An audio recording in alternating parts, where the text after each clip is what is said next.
Students, welcome to CG शिक्षा। आज हम लोग पढ़ेंगे क्लास 11 का हमारा सप्लीमेंट्री रीडर बुक स्नैपशॉट्स का चैप्टर नंबर फर्स्ट। एंड हमारा चैप्टर का नेम है the summer of the beautiful white horse. ठीक है, समर मतलब आप लोग को पता है कि समर का मतलब होता है गर्मी का मौसम, ब्यूटीफुल मतलब होता है खूबसूरत या फिर सुंदर, वाइट का मतलब होता है सफ़ेद और हॉर्स का मतलब होता है घोड़ा। ठीक है, मतलब एक खूबसूरत सफ़ेद घोड़े का गर्मी का मौसम।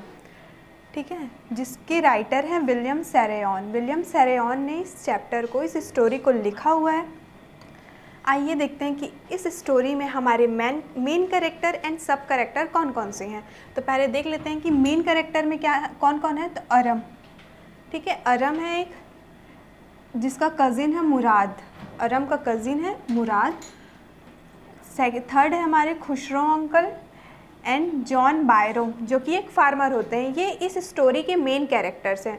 ठीक है, मेन कैरेक्टर्स मतलब इसमें हम लोग इन चारों के बारे में सबसे ज़्यादा पढ़ने वाले हैं। और हमारे सब कैरेक्टर्स क्या हैं जो इस चैप्टर में बहुत कम टाइम्स आए हैं। ठीक है, मतलब बहुत लेस टाइम जो इसमें आए हुए हैं। तो हमारे सब कैरेक्टर अरब जो कि खुशरो का सन है, खुशरो का बेटा है। जुराब जो कि मुराद के फादर हैं। एंड अरम मदर, अरम की मम्मी है। उसके अलावा एक और फार्मर है फेटवेंजियन। ठीक है, तो इस स्टोरी में हम लोग पढ़ने वाले हैं अरम, मुराद, खुशरो अंकल, जॉन बायरो के बारे में। उसके अलावा कुछ सब कैरेक्टर्स भी आएंगे इस स्टोरी में, जैसे कि अरब, जुराब और अरम की मम्मी और एक और फार्मर वेटवेंजियन। तो आइए स्टार्ट करते हैं ये चैप्टर हम रीड करना। ठीक है, इस चैप्टर को हम रीड और एक्सप्लेन करने से पहले इसमें जान जाते हैं कि ये पूरा चैप्टर किस पे बेस्ड है। एक वाइट हॉर्स पे बेस्ड है। ठीक है, एक सफ़ेद घोड़े पे बेस्ड है। One day back there in the good old days when I was 9 and the world was full of every imaginable kind of magnificence. ये मैग्निफिशेंस है ना। And life was still a delightful and my mysterious dream, my cousin Murad, who was considered crazy by everybody who knew him except me, came to my house at 4 in the morning and woke me up tapping on the window of my room. ठीक है, अब ये कौन बात कर रहा है starting में? अरम, जो कि इस स्टोरी में एक मेन कैरेक्टर भी है। ठीक है, तो अरम बोलते हुए बताता है कि ये तब की बात है जब मैं 9 साल का था। ठीक है, उस समय कुछ पुराने दिन को याद करते हुए बताता है कि एक दिन की बात है जब मैं 9 साल का था और ये पूरा वर्ल्ड, ये पूरी दुनिया क्या थी, बहुत सारी शानदार मतलब मैग्निफिशेंट व्यू से भरी हुई थी। ठीक है, और मेरा जो लाइफ था, मेरा जो ज़िंदगी था वो क्या था, बहुत सुखद था और एक रहस्यमय था। फिर बताता है कि उसका जो कज़न मुराद रहता है, मतलब उसका जो चचेरा भाई रहता है मुराद, जिसको सब लोग क्या मानते थे कि वो पागल है, सिर्फ अरम को छोड़ करके। अरम को छोड़ करके मुराद को, मुराद भी क्या है इस चैप्टर का हमारा मेन कैरेक्टर है। तो आप लोग याद रखिए अरम एंड मुराद। अरम का जो कज़न है वो कौन है, तो मुराद है। और मुराद को सब लोग क्या मानते हैं, पागल मानते हैं अरम को छोड़ करके। ठीक है, और अरम बताता है कि जो उसका कज़न है मुराद, वो क्या करता है, एक दिन सुबह सुबह उसके घर के बाहर आता है और उसको जगाने लगता है, उसके रूम, उसके कमरे के विंडो को खटखटाते हुए। अरम, he said, I jumped out of bed and looked out of the window. I couldn't believe what I saw.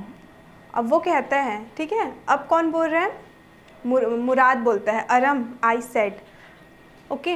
अब वो बोलता है कि वो जैसे ही मुराद उसको आवाज़ लगाता है, उसको चिल्लाता है, तो वो क्या करता है, अपने बेड से कूद करके नीचे आता है और विंडो की तरफ, खिड़की से बाहर देखता है। और अरम बताता है कि जिसने मतलब उसने जिस चीज़ को देखा है वो देख के वो बिल्कुल भी बिलीव नहीं करता, उस पर यकीन नहीं होता। मतलब जो चीज़ वो देखता है उस पर उसको बिल्कुल भी यकीन नहीं होता है।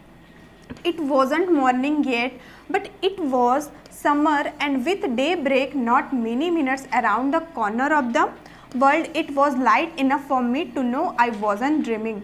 My cousin Murad was sitting on a beautiful white horse. ठीक है। अब आगे बताता है अरम कि अभी पूरी तरीके से सुबह नहीं हुआ रहता है, लेकिन ये समर का सीज़न होता है, मतलब गर्मी का मौसम रहता है और इतना उजाला रहता है कि वो जान सके कि वो अभी भी कोई सपना नहीं देख रहा है, ये उसका कोई भी ड्रीम नहीं है। ठीक है। जैसे वो आगे बताता है अरम कि जो उसका कज़न मुराद रहता है, उसका चचेरा भाई जो मुराद रहता है, वो एक बहुत ही सुंदर सफ़ेद घोड़े पे बैठा हुआ रहता है। I stuck my head out of the window and rubbed my eyes. Yes, he said in Armenian, it's a horse. You are not dreaming. Make it quick if you want to ride. अब आगे अरम बताता है कि वो देखता है कि जो उसका कज़न मुराद रहता है वो एक सुंदर से वाइट कलर के घोड़े पे, वाइट हॉर्स पे क्या करता है, बैठे रहता है। तो वो बताता है कि वो अपना हेड, अपना सर क्या करता है, विंडो, खिड़की के बाहर ले जाता है। ठीक है। और अपनी आइज़ को क्या करता है, रब करता है, मतलब अपनी आँखों को मसल लेता है। और जो मुराद रहता है वो अर्मेनियन भाषा में बोलता है यस, हाँ ये एक घोड़ा है। ठीक है। अर्मेनियन क्या होता है, एक लैंग्वेज होता है, अर्मेनियन एक कंट्री होता है। और जो मुराद और अरम के बारे में हम पढ़ रहे हैं वो भी क्या होते हैं, अर्मेनियन बॉयज़ होते हैं, मतलब अर्मेनियन कंट्री में रहने वाले होते हैं। तो वो अर्मेनियन भाषा में हाँ बोलता है और बोलता है कि ये घोड़ा ही है, इट इज़ अ हॉर्स, ये घोड़ा ही है। तुम सपना नहीं देख रहे हो, अगर तुम इसकी सवारी करना चाहते हो तो तुम जल्दी से यहाँ आ जाओ। आइए देखते हैं हमारा नेक्स्ट पेज, आगे देखते हैं हम लोग। I knew my cousin Murad enjoyed being alive more than anybody else who had ever fallen into the world by mistake, but this was no more than even I could believe. अब अरम बताता है इसके आगे की, जैसे कि हमने अभी रीड किया कि उसका जो कज़न भाई रहता है, ठीक है, मतलब उसका जो कज़न मुराद रहता है वो बाकी लोगों की कंपैरिजन में, बाकी लोगों की तुलना में अपना लाइफ क्या करता है, बहुत ज़्यादा इन्जॉय करता है। लेकिन वो बोलता है कि जो उसने अभी देखा है उस पर उसको बिल्कुल भी बिलीव नहीं हो रहा है, उसको यकीन नहीं हो रहा है। उसको तो ये पता था कि उसका जो भाई है, मुराद है, वो बाकी लोग से बहुत ज़्यादा अपने लाइफ को इन्जॉय करके जीता है, लेकिन जो उसने अभी देखा उस बात पर उसको बिलीव नहीं होता है। In the first place, my earliest memories had been memories of horses and my first longings had been longing to ride. अब आगे हम बोलता है, ठीक है, पहले अर्लीस्ट मेमोरीज़, मतलब मेरे पहले की जो यादें थी उसमें सबसे खूबसूरत याद कौन सी थी, बोलता है हॉर्स का, घोड़ा का याद था उसका। और उसका फर्स्ट लॉन्गिंग्स, मतलब उसकी पहली जो लालसा थी, मतलब हमारे अंदर एक इच्छा होती है ना कि हमको ये चीज़ करना है, हमको लाइफ में ये करना है, तो वही उसके जो लॉन्गिंग्स थे, उसकी जो लालसा थी वो क्या थी कि घोड़े की सवारी करना। This was the wonderful part. In the second place we were poor. और वो बोलता है कि एक बहुत आश्चर्यजनक हिस्सा था। और दूसरी तरफ हम देखें तो हम बहुत गरीब हैं। ये सब अरम बोल रहा है ना। This was the part that wouldn't permit me to believe what I saw. जैसे कि उसने बताया कि दूसरी तरफ अगर हम देखें तो हम बहुत गरीब हैं और इसकी वजह से मुझे इस बात पे यकीन नहीं हो रहा था कि जो मैंने देखा है। We were poor, क्योंकि हम क्या हैं, बहुत गरीब हैं। We had no money. Our whole tribe was poverty stricken.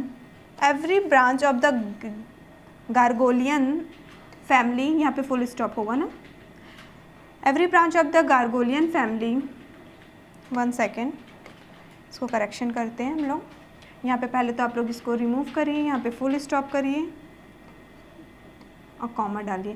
Family was living in the most amazing and comical poverty in the world. जैसे कि वो बता रहा था, क्या बता रहा था उसने, कि उन लोग बहुत ज़्यादा गरीब थे और ये गरीबी उनको इजाज़त नहीं दे रही थी कि वो जो देख रहे हैं उस पर वो यकीन कर सके। इसलिए वो बताता है कि हमारा जो होल ट्राइब है, हमारी जो पूरी जनजाति है वो क्या है, पुअर्टी है, गरीब वाली जनजाति है। ठीक है। और हमारे जो गार्गोलियन फैमिली, उनका जो जनजाति था, ठीक है, उनका जो ट्राइब था उसको क्या बोला जाता था, गार्गोलियन बोला जाता था। तो उसी को वो बता रहा है कि जो हमारा ट्राइब था, मतलब हमारा जो गार्गोलियन फैमिली था, वहाँ पे सब लोग क्या थे, गरीब हुआ करते थे।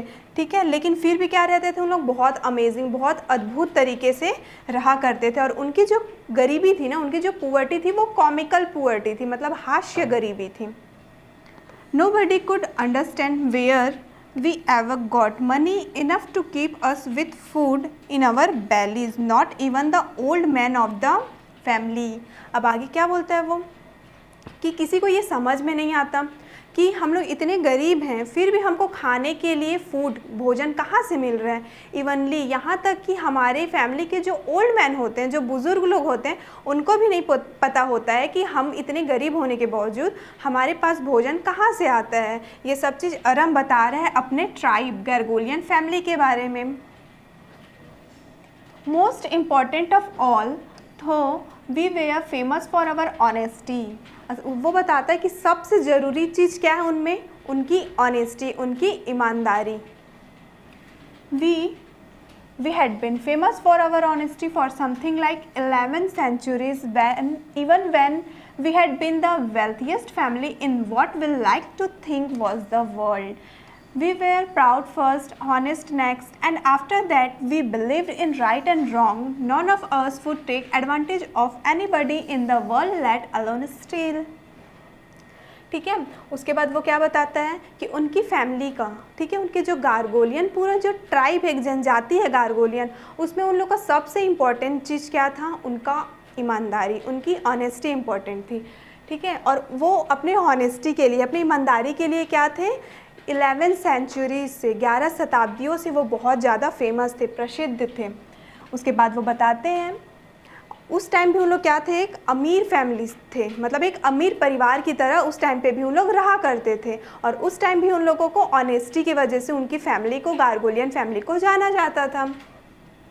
आगे देखिए, वी वेयर प्राउड फर्स्ट, सबसे पहले आगे बोल रहा है कि सबसे पहले हम लोग क्या किए, खुद पे गर्व किए, प्राउड किए। उसके बाद हम लोग ऑनेस्ट, ईमानदार हुए। And after that we lived in right and wrong, उसके बाद हमने सही और गलत का निर्णय लेना चालू किया। None of us would take advantage of anybody in the world, let alone steal. इस दुनिया में हम लोग किसी का भी कुछ गलत फ़ायदा नहीं उठा सकते, तो फिर हम चोरी तो बिल्कुल भी नहीं कर सकते हैं। ये सब चीज़ अरम बता रहा है अपने ट्राइब के बारे में। इन शॉर्ट एक बार हम लोग शॉर्ट में इसका रिव्यू लेते हैं कि हम लोग गारगोलियन ट्राइब के बारे में क्या पढ़े। मतलब अरम ने हमको क्या बताया, अरम ने बताया कि जो उनका गारगोलियन ट्राइब था, उनकी जो गारगोलियन जनजाति थी, उसमें 11 सेंचुरी से सब लोग क्या थे, एक पुअर्टी में रहते थे, गरीबी में रहते थे, और पुअर्टी में रहने के बावजूद उनके पास खाना कहाँ से आता था उनको बिल्कुल भी पता नहीं होता था। इवनली यहाँ तक कि उनकी फैमिली के जो ओल्ड मैन लोग थे, उनके जो बुज़ुर्ग लोग थे, उनको भी नहीं पता था कि उनकी फैमिली में खाना कहाँ से आता है। लेकिन उनका जो गारगोलियन फैमिली है, उनकी ये जो ट्राइब है, वो उनके ऑनेस्टी के वजह से, ठीक है, उनकी ईमानदारी की वजह से ऑल ओवर वर्ल्ड, पूरे दुनिया में प्रसिद्ध थी। ठीक है, तो उसको लास्ट में बताता है अरम कि हम लोग कभी किसी भी लोगों को गलत फ़ायदा उठा ही नहीं सकते, फिर तो चोरी करना बहुत दूर की बात है। आगे देखते हैं हम लोग। Consequently even though I could see the horse so magnificent, ये डिस्टेंस हो गया है ना, आप लोग के बुक में ये साथ में दिया होगा, यहाँ पे आप लोग डैश भी डाल सकते हैं। सो magnificent even though I could smell it, so lovely even though I could hear it breathing, so exciting I couldn't believe the horse had anything to do with my cousin Murad or with me or with any of the other members of our family। ठीक है, आगे देखिए, जैसे वो बताता है, जब वो अब हॉर्स को देखता है, अरम का ही बात चल रहा है ना, आप लोग कंफ्यूज मत होइएगा, अभी मुराद का यहाँ पे कोई रोल नहीं आया है। ठीक है, तो अरम बात करते हुए बताता है, जब वो क्या करता है, हॉर्स की ओर देखता है, घोड़े की तरफ देखता है, तो वो बहुत ही मैग्निफिशेंट होता है, बहुत शानदार होता है। जैसे वो उसको देखता है, वो उसको स्मेल करने लग जाता है, सूंघने लग जाता है, और वो उसको जब स्मेल करता है तो वो बहुत लवली, मतलब बहुत प्यारा होता है। उसको वो जब उसकी ब्रेथिंग, मतलब उसकी सांसों का जब वो आवाज़ सुनता है तो वो बहुत ज़्यादा एक्साइटिंग हो जाता है, उत्साहित हो जाता है।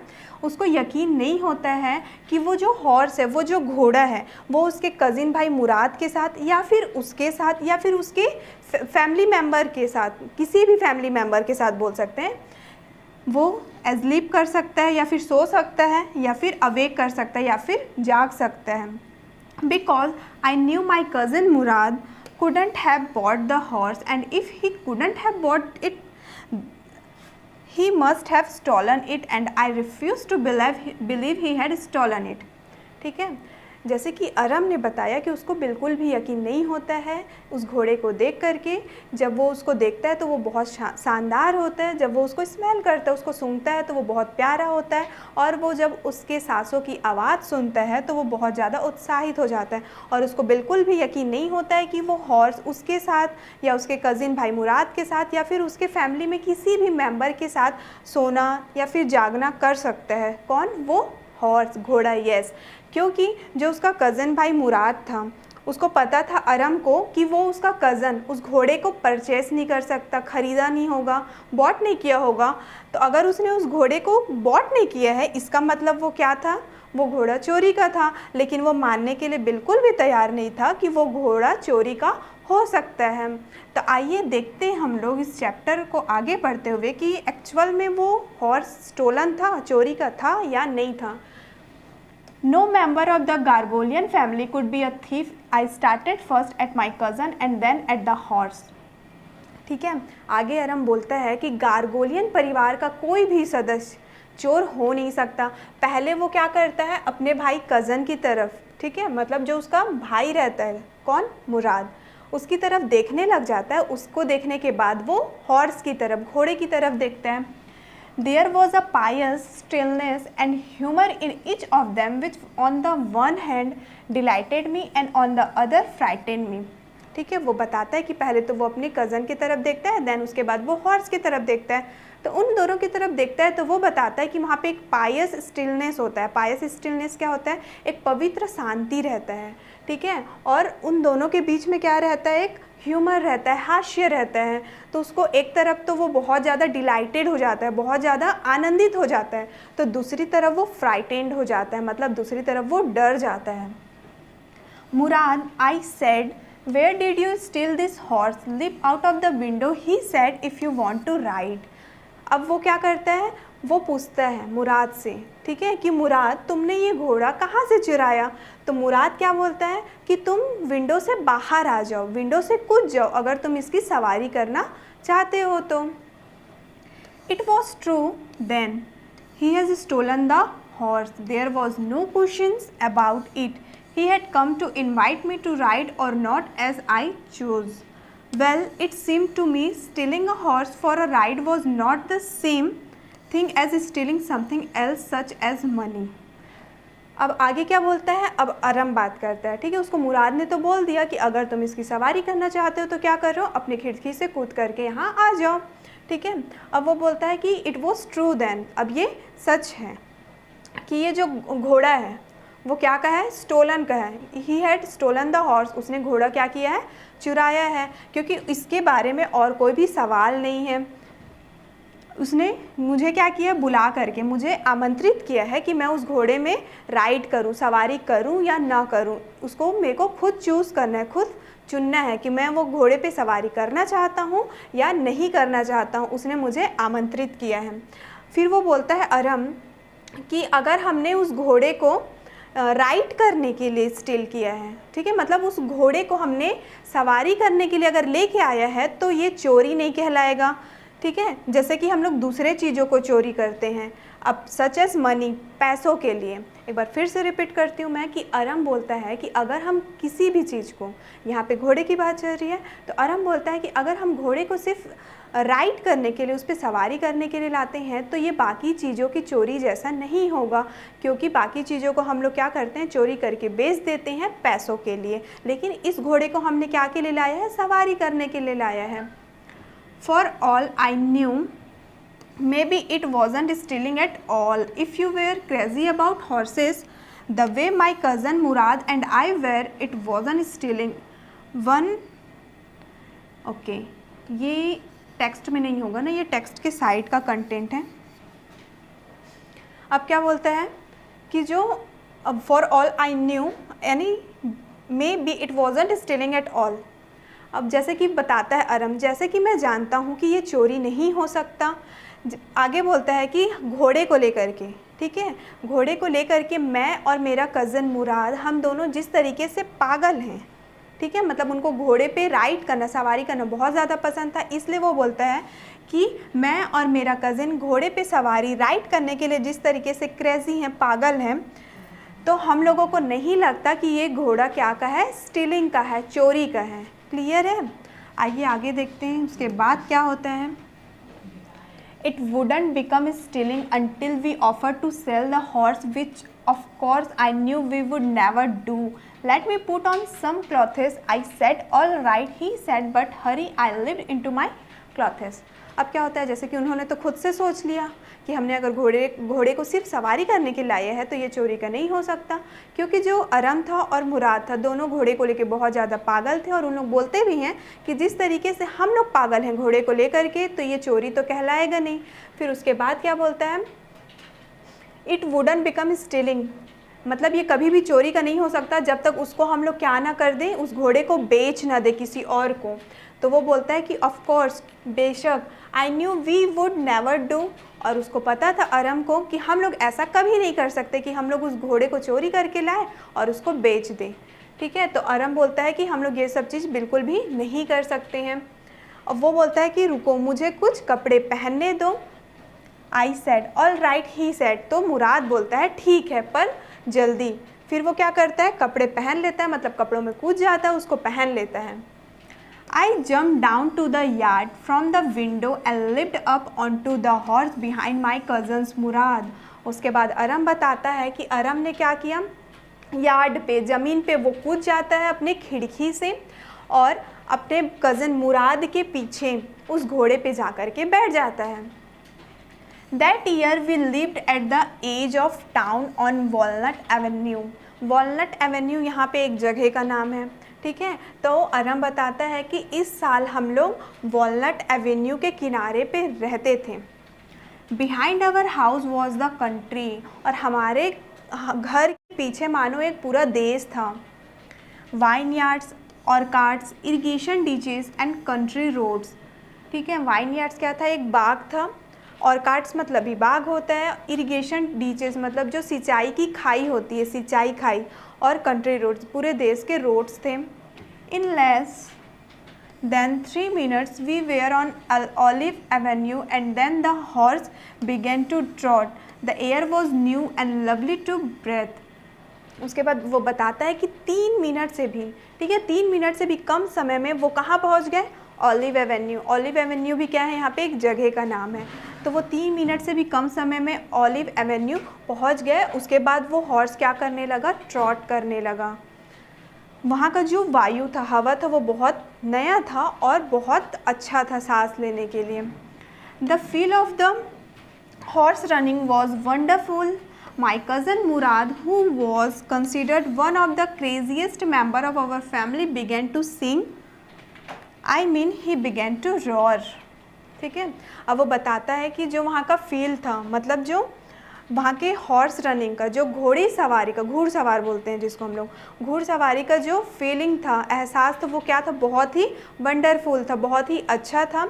मेरा भाई मुराद, मतलब जो मेरा भाई मुराद था, वो जो कि हमारी फैमिली में सबसे ज़्यादा क्रेजीस्ट मतलब पागल माना जाता है, उसने क्या कर दिया, गाना गाना चालू कर दिया। मेरा मतलब है कि उसने चिल्लाना चालू कर दिया। ये कौन बोल रहा है, अरम बोल रहे हैं। आइए देखते हैं आगे उनके घोड़े में बैठने के बाद उनके साथ क्या होता है। Every family has a crazy streak in it somewhere and my cousin Murad was considered the natural descendant of the crazy streak in our tribe।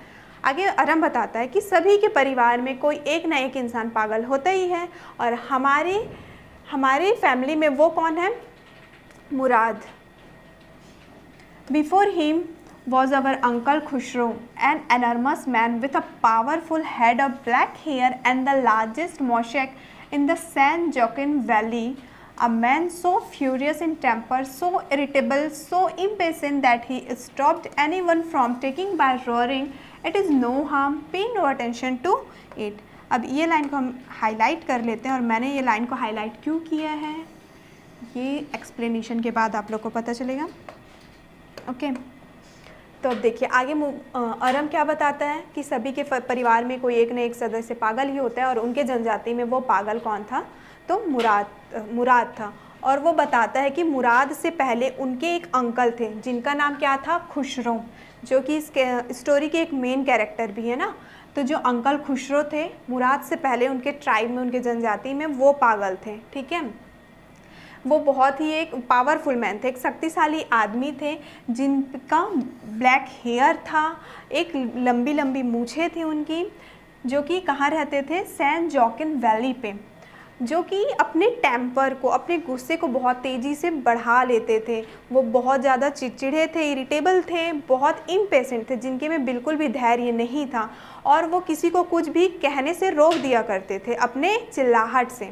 और क्या बोलते थे, इट इज़ नो हार्म, पे नो अटेंशन टू इट। अब ये वाला जो मैंने हाईलाइट किया, ये क्यों हाईलाइट किया आप लोगों को पता है? क्योंकि ये जो सेंटेंस है इस स्टोरी में हम लोग बहुत बार रिपीट करने वाले हैं। इट इज़ नो हार्म, पे नो अटेंशन टू इट। इससे कोई नुकसान है, इस पर तुम ध्यान ना दो। इससे कोई नुकसान नहीं है, इस पर तुम ध्यान नहीं दो। ये कौन बोलता था? तो अंकल खुसरो बोला करते थे। और अंकल खुसरो के बारे में तो आप जान गए कि वो बहुत इम्पेशेंट थे, मतलब बहुत चिड़चिड़े थे, उनके में धैर्य बिल्कुल भी नहीं था और वो अपना टेम्पर, मतलब अपना गुस्सा, तुरंत ही उनके में गुस्सा आ जाता था। वो कि कोई भी इंसान अगर बात कर रहा है, ठीक है, अगर मैं यहाँ पे समझा रही हूँ फॉर एग्जांपल कि यहाँ पे अगर मैं एक्सप्लेनेशन कर रही हूँ, यहाँ पे अंकल खुसरो आएंगे तो वो अपनी चिल्लाहट से मुझे रोक देंगे और मुझे ये काम भी नहीं करने देंगे और क्या रिपीट करेंगे, इट इज़ नो हार्म, पे नो अटेंशन टू इट। ठीक है, तो स्टूडेंट समझ में आया कि अंकल खुसरो का कैसा था, कि वो बहुत ज़्यादा गुस्से वाले थे और हमेशा ये चीज़ वो रिपीट करते थे। ये बहुत इंटरेस्टिंग से एक कैरेक्टर है अंकल खुसरो, जिसके बारे में पढ़ के आप लोगों को थोड़ी सी हंसी भी आएगी। तो आइए आगे देखते हैं हम लोग। That was all. No matter what anybody happened to be talking about, once it was his own son, Arab, running 8 blocks to the barber's shop where his father was having his mustache trimmed to tell him their house was on fire. अब देखिए, जैसे मैंने अभी आप लोगों को बताया कि अंकल खुसरो जो थे इस स्टोरी के ऐसे कैरेक्टर हैं जिनके बारे में पढ़ के हमको थोड़ा सा हंसी भी आएगा, थोड़ा ह्यूमर भी होगा हमारा। तो देखो क्या होता है, चाहे वो सिचुएशन कैसा भी हो, ठीक है, anybody happen to be talking about, चाहे कोई भी इंसान उनके बारे में कैसा भी बात कर रहा हो उनसे। अब एक स्टोरी शेयर करते हैं, वो बताता है अरम। देखो एक बार की बात है, उनका बेटा खुद का अरक, जिनका नाम क्या था, अरक नाम था, वो 8 ब्लॉक को पार करके एक बार्बर नाई की दुकान पे आया था, जहाँ पे उसके फादर क्या कर रहे थे, अपने मौशेक, अपने मूंछ को ट्रिम करा रहे थे। और उसको वो आके बताता है कि उनका जो घर है वहाँ क्या लग चुका है, आग लग चुका है। ठीक है, मतलब अंकल खुसरो के जो बेटे थे अरक, वो अपने पापा के पास आता है और बताता है कि पापा हमारे घर में आग लग चुकी है। This man Khusro sat up in the chair and rode, it is no harm, no attention to it. अब देखिए अब क्या होता है, आप लोगों के घर में अगर आग लगेगा तो क्या आप लोग शांति से बैठे रहोगे, या फिर आप लोगों को आके अगर कोई बताता है कि आपके घर में आग लगी हुई है तो क्या आप वहाँ पे रुक पाओगे? नहीं ना। लेकिन जो अंकल खुसरो थे, ठीक है, जिनके कैरेक्टर के बारे में ऑलरेडी हमने ऊपर में रीड किया हुआ है, वो अंकल खुसरो क्या किए, ये बात सुन कर के भी वो चेयर पे, कुर्सी पे बैठे रहे और चिल्लाने लगे कि इट इज़ नो हार्म, पे नो अटेंशन टू इट। इससे कोई नुकसान नहीं है, इस पे ध्यान ना दो। अब बताइए आप लोग कि आपके घर में अगर आग लगता है तो क्या वो इम्पोर्टेंट नहीं होगा? क्या उस पर आपको ध्यान नहीं देना चाहिए? लेकिन जो अंकल खुसरो थे वो यही बोलते थे कि इट इज़ नो हार्म, इससे कोई नुकसान नहीं है, इस पर ध्यान ना दो। द बाबा said but the boy says your house is on fire, so Khosrove roared enough, it is no harm I say. ठीक है, अब ये सुन करके जो वहाँ पे बार्बर रहता है, नाई रहता है, वो कहता है कि वो लड़का कह रहा है कि आपके घर में आग लग गई है। तो जैसे वो बार्बर इतना ही कहता है तो वो फिर से खुसरो जो अंकल रहते हैं वो एकदम उनका टेम्पर हाई हो जाता है और वो फिर चिल्लाते हैं कि बहुत हुआ, मैं कह रहा हूँ ना कि इससे कोई भी नुकसान नहीं है। तो इसी से हमको पता चलता है कि जो खुसरो अंकल थे वो कितने ज़्यादा गुस्से वाले थे